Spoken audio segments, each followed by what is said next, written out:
Welcome back to Terror by the Bay. I'm David. Okay.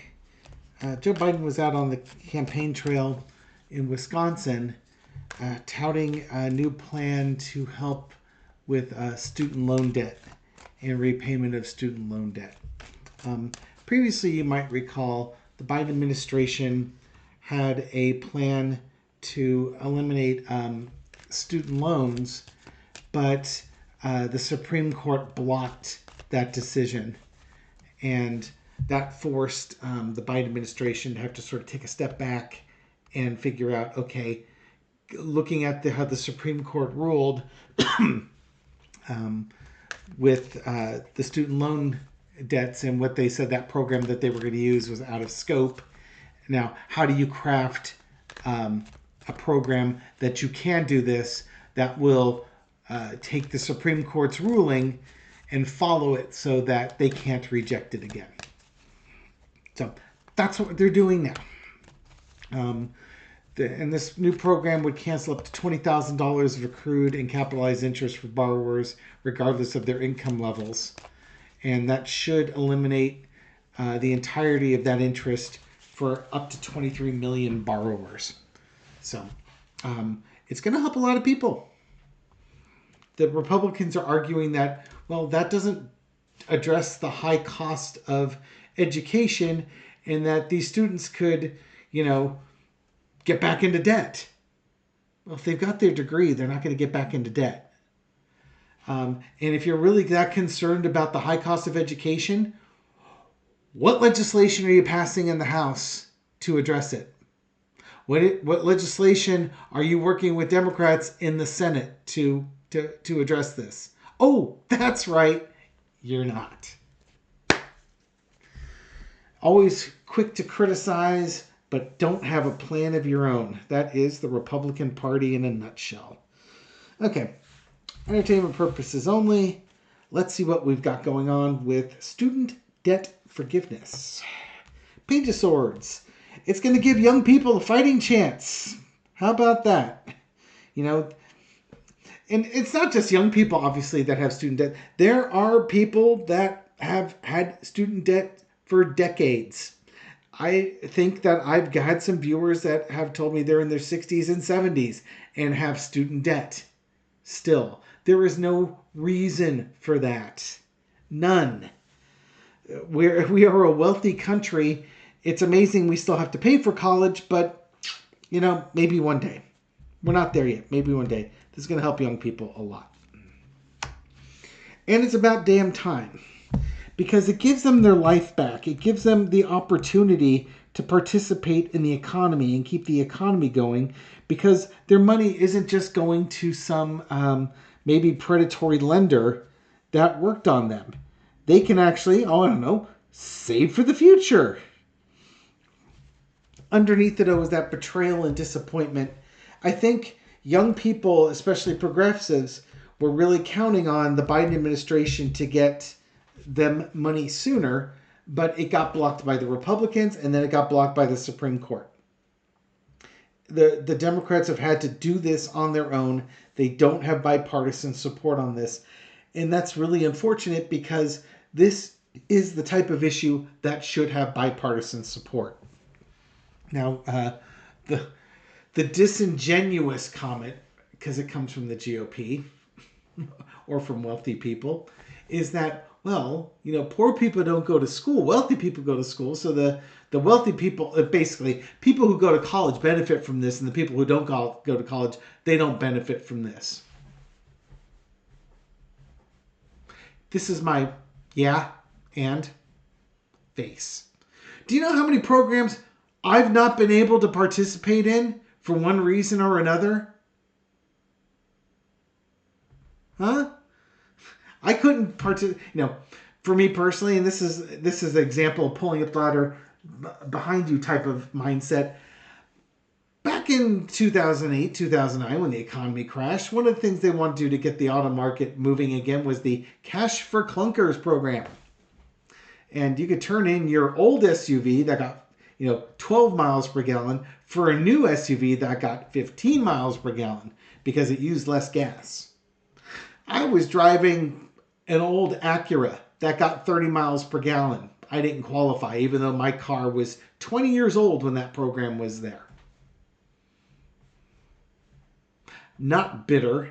It's just the illustration of, yeah, my car should have qualified too, but because I made good decisions and I got a car that was fuel efficient, I didn't qualify for that program. Sure would have liked to have had a new car in 2008, 2009. Wasn't meant to be. Oh well.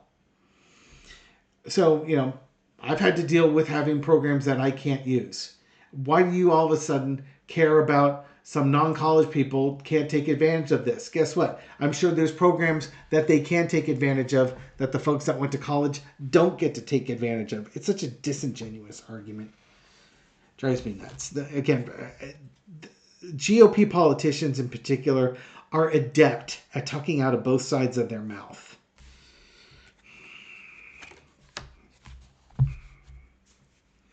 In the past, we had the 9 of coins. Go to college, they said. It's the career path to make lots of money and be a professional, they said. Colleges are expensive. And that's just going to college. And the GOP's right. What has been done to lower the cost of colleges? Nothing, as far as I can tell. I just had a daughter go through college. It was not inexpensive. She was a smart girl. She got grants and stuff like that, so that helped. But, the majority of the money got paid out by us, the Mama Papa Grandparent Fund. But I think that also part of this, the illusion. Go to college, you're going to be successful. But this is also, again, predatory lending. Making a bunch of money off of these young people that are trying to, better their world. They did what they were told. They went to school and they studied and they practiced for the SATs and they got into a good 4-year university who charged them an arm and a leg to go there, and they racked up $200,000 worth of debt in a 4-year period between tuition and food and board and books and other expenses. That's if, their family didn't have the money saved up for them to do that. Scholarships and grants only go so far. So how do we help the folks that are just drowning in this debt? Give them a new chance at life. Maybe if we pay off some of this debt here, they can start their new journey. They're young, they're educated, and now they don't have this financial anchor. Anybody who has been in debt or been in great debt and has gotten that debt paid off knows exactly what I'm talking about. If you've never been experienced in that, I'll give you another example. Picture being in a really god-awful relationship, and when you break up with that person, and then all of a sudden you feel like a major weight's been lifted off your shoulders. It literally is the same feeling. Money and love run parallel with their energies.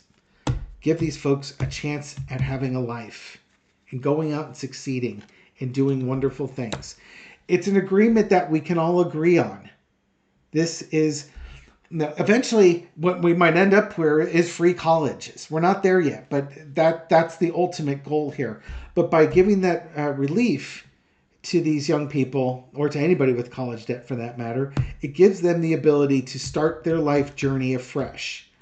They can now do things. They can participate in the economy. They can save money. They can invest. They can do things that are financially good for them going forward. And if they do things that are financially good for them, it's going to be financially good for others. It's like a ripple effect. It's going to spread out. Lesson to be learned is the world card.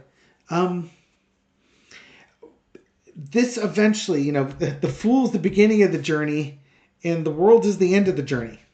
22 cards. Give them the chance to have their journey and let them make the relationships that they need on this journey without this extra burden. And Biden's the one who can get this done. He's the only one talking about doing it. I'll be really curious if he can get this through. This might be the key that gets him the progressives back on board. And right now we do need the progressives back on board for this upcoming election. I'm going to throw on that next now. We need all hands on deck, all these little protest votes, because the Biden administration was supporting a historical ally of ours in the form of Israel. You know, I understand the protest votes, but we've got a raging five-alarm fire in this country. And while I appreciate everything, the support that is out for the Palestinians in this, and what I would consider an absolutely unjust war, it was an unjust attack from Hamas onto Israel, and a completely unjust counterattack into Gaza. It's a real gray. This war has a lot of gray to it. There's no one side is blameless in this. I would say with the exception of the Palestinian civilians. They don't deserve any of this. The Israeli civilians did not deserve any of this. The Netanyahu government's corrupt. Hamas is corrupt. The Palestinian Authority is corrupt. But the civilians did not deserve this. I've got a whole reading on that one over on Tarot of the Seven Seas if you want to check it out. Look up the Ben Gurion Canal video and you'll understand what I'm talking about. It looks like that war was started over water rights and a big gas field out in the water offshore of Palestine. The canal would rival that of the Suez and bring a lot of trade and money into Israel, and they could actually shorten it if they could have it cut through Palestine into the West Bank. And it would explain Jared Kushner's comments about building waterfront properties and such. It's really, really aggravating. Sterling touched on it this weekend as well. All right, student loans, progressives, upcoming election. Will this student loan program make an impact with progressives, bring them back into supporting the Democrats if they can put aside the whole Israeli war for a moment and focus on, you know, who would you rather have be the president of the United States, Joe Biden or Donald Trump? That's really what your choice is. Do you want a democracy or an authoritarian government? You can get into the minutia in the next election potentially, but not this one. You don't have that luxury. Ace of Swords. Asking about progressives and coming to support Ace of Swords. There's going to be a moment here, an idea, a battle cry, leading the charge type of thing with the Sword of Truth in the Chariot and Empress. I think that the Democrats are, by taking this action, they really are offering out olive branches to the progressives, saying we haven't forgotten what we've set out to do. We would like to do it. It's just going to take time. It's a slow process. It will not be as fast as you want. That's not the reality. Just like I don't get the reality I want of all these insurrectionists being thrown in prison for the rest of their lives. And everybody who was involved in the coup. And, you know,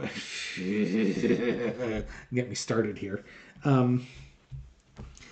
No, this is a strong step, and it's going to be a progression here.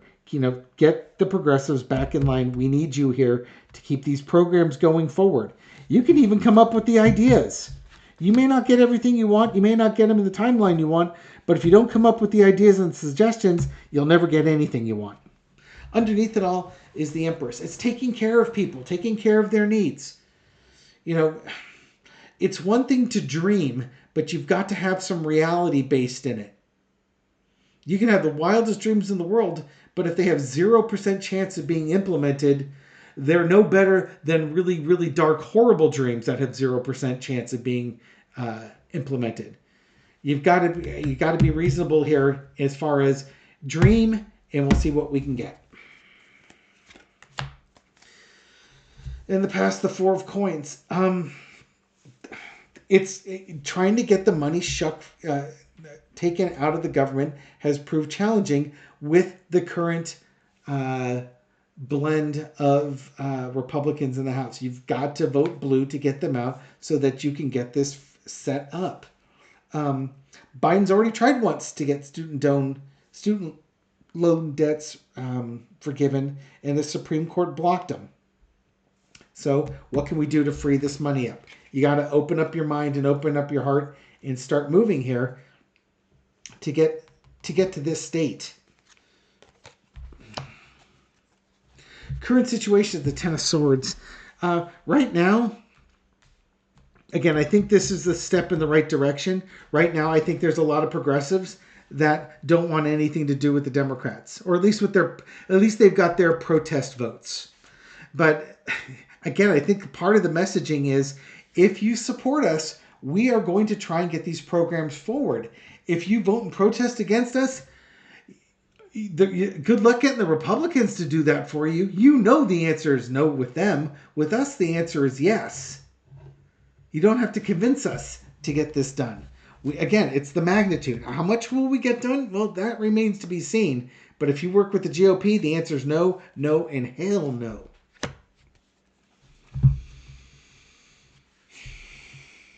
The overarching energy is the Page of Wands. You got to get the messaging out. The Biden administration has to get that messaging out to progressives that, Rome wasn't built in a day. It's going to take time, but we're moving in the right direction with you. Maybe not as fast, maybe not as far, but we're at least going in that same direction with you. Please join us in this. There we go. Back to that previous reading I had with women's rights. And the other one, King of Swords. This is a huge election. A lot of this election really hinges on, do you want an authoritarian government or do you want a democracy? Yeah, we would like to have all sorts of wonderful progressive things. We're not there yet. Right now, it's almost like this is, in Black Lives Matter, there was a group of people like, well, all lives should matter. That's great. That's a future state. Way off in the future. Right now, it's the Black lives that are the screaming 5-alarm fire that needs to be addressed. Example, all homes are important, but the fire department needs to go to the house that's on fire. They don't need to check on the other 99 houses before they get to the one house that's got a raging 5-alarm fire. You get the fire department to the raging 5-alarm fire. Got it? Analogy? That doesn't mean the other 99 houses aren't important, but the one that's on fire is important. Black Lives Matter was that same sort of thing. It's the same thing with the current vote here. You have a choice, authoritarian government or democracy. It's a 5-alarm fire. You can have your hypotheticals and your protest votes and stuff like that, but not in this election. If people hadn't had protest votes back in 2016, would have had Hillary and not Donald. And you could still be having your protest votes. But that's not where we're at. Literally time to get off the pot. Outcome is the 8 of Swords.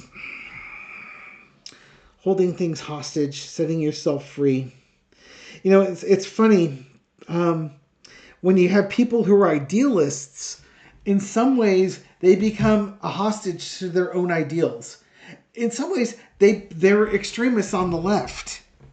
I hate to say it, but it's what it is. They get so far into their ideals that they can't be implemented.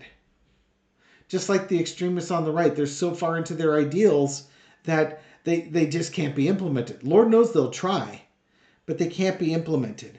So in some ways, what this is what are you willing to give up? What are you willing to, on your ideals, say, I can't have that now? What are you willing to give up so that you can start moving in a direction? Holding the Democrats hostage with that is, yeah. The Republicans have to deal with the Marjorie Taylor Greens and the Matt Gaetzes of this world. But the Democrats could have the very same thing with folks who are so progressive that they won't compromise. It could easily happen on both sides.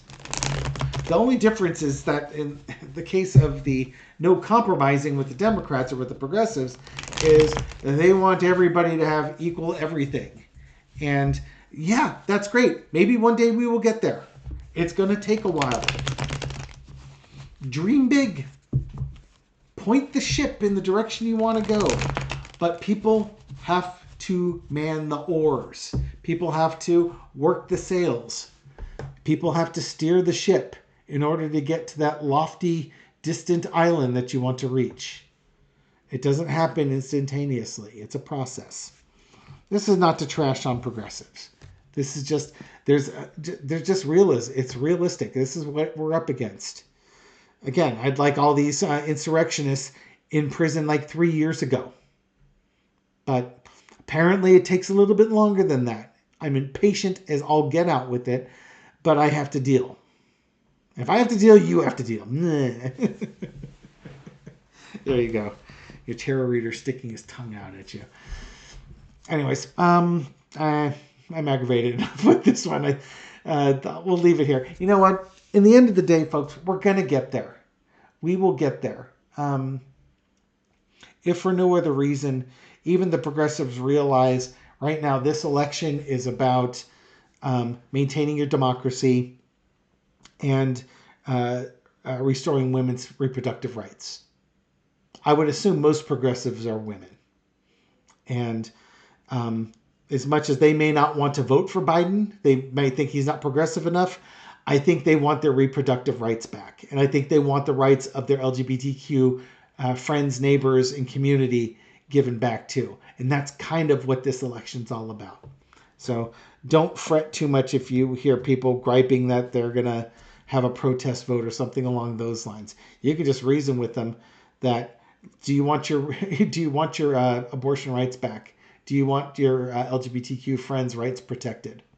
Because the one party's going to take them all away and the other party's not. Just leave it nice and plain and simple like that. And then plant that seed and let it grow as it may. Thank you very much for watching this video and supporting my channel. I appreciate it. Thank you for your likes, shares, comments, everything you do to feed the YouTube algorithm so that this video makes it out to a wider audience. To folks discovering this channel recently or for the first time, welcome to the channel. I hope you found this reading insightful, and I'll catch you on the next one. Take care.